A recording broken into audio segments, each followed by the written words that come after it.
bonjour à toutes et à tous. Le temps est compté, donc nous allons commencer sans tarder. Aujourd'hui, conférence de presse exceptionnelle, puisque non seulement nous avons des QAG, mais nous avons aussi la présentation de notre niche parlementaire. Donc, sans tarder, nous aurons aujourd'hui une question au gouvernement importante de Christophe Negelen, qui nous en dira un mot en 30 secondes, et ensuite Salvatore nous en parlera pour la question au gouvernement de demain pour les fleuristes du 1er mai. Cher Christophe, tu as la parole. C'est une question à l'intention du garde des Sceaux qui a, hier soir sur le journal de TF1, repris une partie de la proposition de loi que j'avais faite pour faire contribuer les détenus condamnés et incarcérés à leur détention en prison. Voilà. Oui, rapidement, ma question s'adressera à la ministre Catherine Vautrin sur l'ouverture, en effet, des fleuristes, mais aussi des boulangers pour le 1er mai. Vous savez qu'il existe un flou juridique concernant le souhait de faire travailler l'ensemble des salariés. Alors, pour faire très court, parce que c'est vrai que le programme est assez chargé aujourd'hui, nous sommes à 2 jours du 1er mai, notamment pour les fleuristes, c'est quand même le jour le plus important, si ce n'est le second jour le plus important pour eux, puisque la vente du 1er mai, eh bien, c'est 20 millions de chiffre d'affaires sur l'ensemble du pays, et que c'est donc une journée non négligeable pour les fleuristes. Et l'idée, c'est d'interpeller la ministre sur le fait que et boulangers et fleuristes peuvent être rassurés sur le fait qu'ils ne craindront pas d'amende ce jour-là et qu'il n'y aura pas de contrôle ce jour-là envers ces différents artisans. Merci à vous. Merci. Maintenant, nous allons vous décrire la niche, et puisque c'est un moment exceptionnel, c'est le président du groupe Yacht qui nous décrira cette niche du groupe Yacht. Merci, cher Olivier, mesdames, messieurs. Oui, effectivement, j'ai le grand plaisir de vous présenter l'ensemble des députés qui vont présenter les 8 textes dont ils sont rapporteurs pour ce temps réservé du groupe Lyot, que l'on appelle aussi la niche. Ce sont 8 textes importants, 6 propositions de loi, 2 propositions de résolution qui seront présentées en commission la semaine prochaine. Les auditions ont déjà commencé pour certains. Et sur des sujets très variés, il y a la question de Mayotte, il y a la question du logement, il y a la question de la santé et bien d'autres. Des oubliés du Ségur, notamment, sujet qui tient à cœur à certains d'entre nous. Donc, je vais laisser chaque député de notre groupe vous présenter très rapidement l'objet de sa proposition de loi. Donc, ça va prendre quasiment tout le temps de cette conférence de presse et vous pourrez bien sûr, et je vous invite individuellement, les consulter pour aller probablement plus loin, mais vous dire que, à titre très personnel, je suis très fier de pouvoir présider cette première niche auprès de mes collègues de ce groupe et qui ont fait preuve de beaucoup d'inventivité et beaucoup de professionnalisme dans la rédaction de ces propositions de loi qui sont, je le dis, absolument toutes très intéressantes. Et nous allons commencer par la première, forte en symbolisme. Il s'agit d'Estelle Youssoufa qui traite de la question de l'AME à Mayotte. À toi, Estelle. Merci, Président. Bonjour à tous. Donc, je souhaite la mise en place et je défends la mise en place de l'aide médicale d'État à Mayotte. Nous avons commencé les auditions hier, donc selon les chiffres donnés par l'ARS de Mayotte, vous le savez peut-être, notre seul hôpital est par dérogation financé par une dotation globale. Il n'y a pas la T2A à Mayotte et donc l'ARS de Mayotte chiffre à 123 millions d'euros le coût de la santé des étrangers en situation irrégulière sur un budget de 251 millions. C'est-à-dire que 40% du budget de notre seul hôpital dans le désert médical qu'est Mayotte est consacré à la santé des étrangers en situation irrégulière. Le sujet de la mise en place de l'AME, qui est logique dans un département d'outre-mer, puisque je vous rappelle que l'AME est en place par exemple en Guyane, il nous semble important de souligner qu'il ne s'agit pas d'empêcher l'accès aux soins des étrangers en situation irrégulière, mais que sur une enveloppe globale qui est destinée à la santé des assurés sociaux, on ne peut pas prélever ces 123 millions qui sont normalement dédiés à la santé des assurés sociaux, puisque ça, c'est le principe qui a été mis en place dans notre République. Donc voilà, les débats promettent d'être animés. Vous avez dû lire dans le Canard enchaîné que le ministre de la Santé n'est pas très enthousiaste. Je ne doute pas que pour le ministre Neuder, qui est d'une étiquette LR, les propos de l'ancien député Mansour Kamardine, qui avait proposé lui aussi qu'on mette en place l'AME à Mayotte. Monsieur Kamardine, qui est maintenant responsable des questions outre-mer pour les LR, soutient cette proposition. Je vous remercie et je suis à votre disposition pour les questions. Merci Estelle. Le second texte qui traite de la question du logement porté par Harold Uvarts. Merci. Alors très brièvement, il s'agit de mesures qui visent à simplifier le droit de l'urbanisme et le droit du logement social, des choses très simples comme le fait de rendre des recours gracieux non suspensifs. On peut gagner 6 mois sur des projets de construction, le fait de faire évoluer plus facilement et de façon plus simplifiée les plans locaux d'urbanisme, on peut gagner 5 mois. On a aujourd'hui 2,7 millions de Français qui sont dans l'attente d'un logement, notamment d'un logement social, des programmes d'aménagement de construction qui prennent aujourd'hui 6 fois plus de temps qu'il y a 40 ans. Et donc on a, avec les professionnels du secteur et avec pour le coup cette fois-ci l'appui de la ministre Valérie Létard, identifié un certain nombre de sujets qui ont été promis par les ministres du logement successifs depuis maintenant 2 ou 3 ans, qui n'ont jamais eu le moyen de passer. Donc le groupe Yacht, et je remercie les collègues, de nous permettre de le faire adopter, avec l'idée que la procédure d'urgence est activée. Le Sénat s'est mobilisé pour le discuter le mois suivant. Et donc l'idée, c'est d'avoir un résultat concret d'ici l'été avec l'adoption de ce train de mesures. Merci. Merci Harold. Le texte suivant qui traite de la question préoccupante de la hausse de la mortalité infantile, porté par Paul-André Colombani. Merci et bonjour à tous. Donc, la mortalité infantile en France devient un problème de plus en plus important. On ne va pas tarder à croiser la Bulgarie.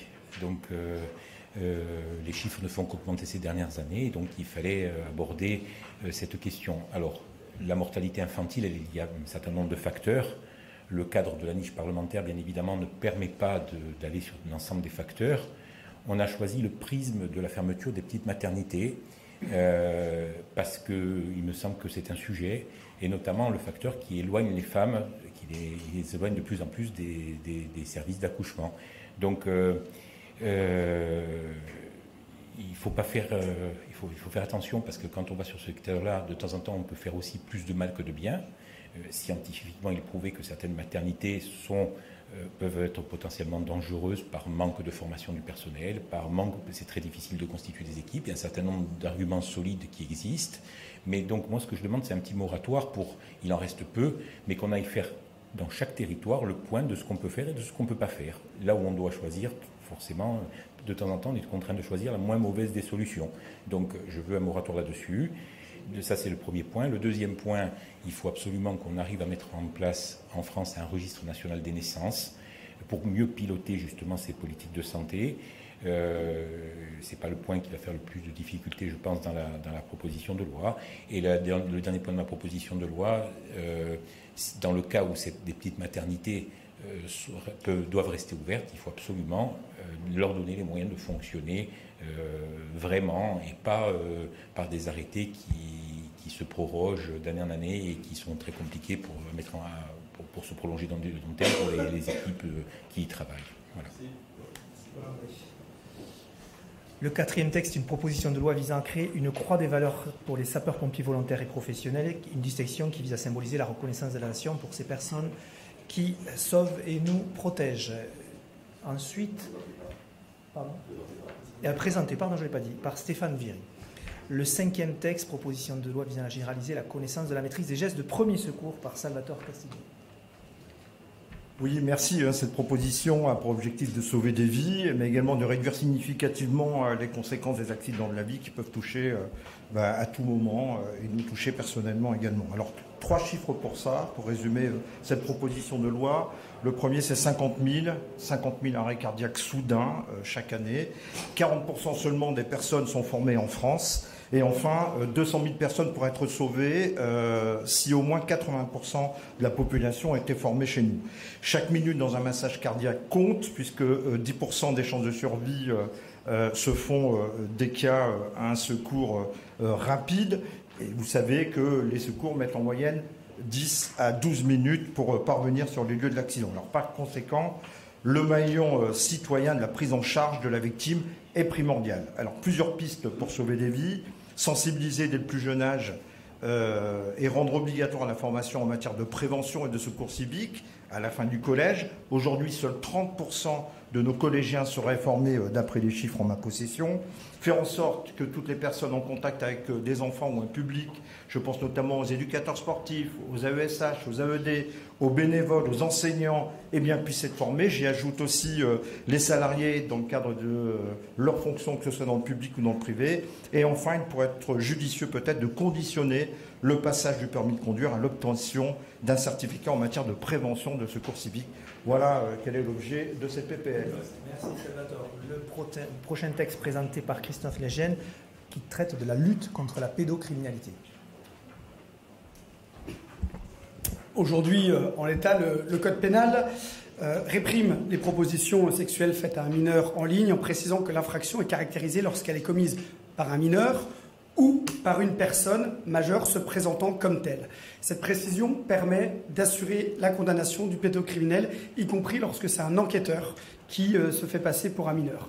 Mais elle est toutefois absente d'autres infractions et le texte que je présente vise à pallier cette lacune juridique en étendant ce dispositif aux autres infractions sexuelles sur mineurs commises via communication électronique, corruption de mineurs, incitation d'un mineur à commettre un acte sexuel et sollicitation d'un mineur pour obtenir des images ou vidéos pédopornographiques. En fait, cet ajout renforcera l'efficacité de l'action des enquêteurs pour cerner les cyberpédocriminels.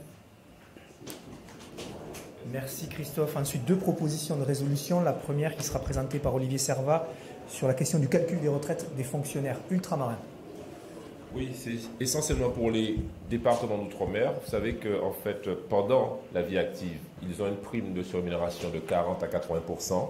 Et à la retraite, eh bien, la retraite est calculée hors prime, ce qui fait que nous avons des retraités pauvres. Et ça, c'est vraiment injuste par rapport au coût de la vie en outre-mer. Donc, on alerte le gouvernement par rapport à cela, avec les collègues Lenormand et Mathias. Merci Olivier. Et pour terminer, la question des oubliés du Ségur et des accords Lafourcade, les exclus, qui sera traitée par David Topiac et qui vous la présente immédiatement pour clôturer cette présentation de notre niche. Très bien, oui. Donc, bonjour à toutes et à tous. Il s'agit en fait d'une proposition de résolution que j'avais déjà soumise l'année dernière et qui devait passer la semaine qui suivait la dissolution. Donc, je reprends le texte pour faire un petit historique. Fin 2022, lors des débats budgétaires dans le cadre du PLFSS, j'avais obtenu un amendement qui avait permis d'établir un rapport que le gouvernement avait réalisé, rapport sur l'ensemble des oublis de Ségur afin de quantifier un petit peu toutes les catégories oubliées. Et ce rapport sorti en 2024 a permis, avec des têtes de réseau nationales comme le GEPSO, de faire un point sur la situation. Donc, il y a un petit désaccord sur les chiffres annoncés.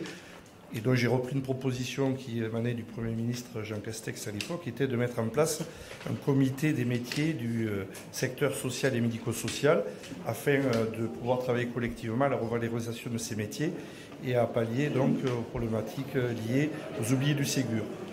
Dans cette version de 2025, j'ai apporté une petite modification de la proposition de résolution, puisqu'au-delà de ce comité des métiers, dans lequel on parlera de rémunération et on parlera aussi donc des oublis du Ségur, il y a désormais le sujet de la compensation par l'État des primes Ségur et dans le cadre de l'accord Lafourcade également, et qu'on puisse aussi évoquer la compensation pour tous les établissements, qu'ils soient associatifs ou publics.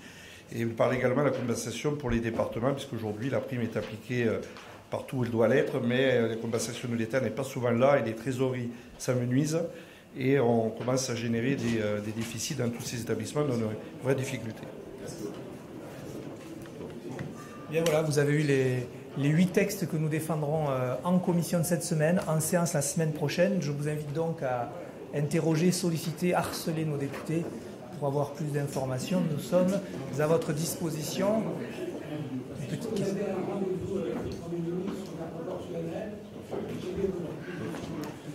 Alors, nous nous réunissons à 14h, le groupe Elliott, pour traiter de la question de la proportionnelle. Je crois savoir que nous y sommes plutôt largement très défavorables. Pour répondre directement à votre question, je n'ai pas de rendez-vous encore à ce instant. Christophe Negelen n'a pas été contacté non plus pour que nous rencontrions le Premier ministre à ce sujet.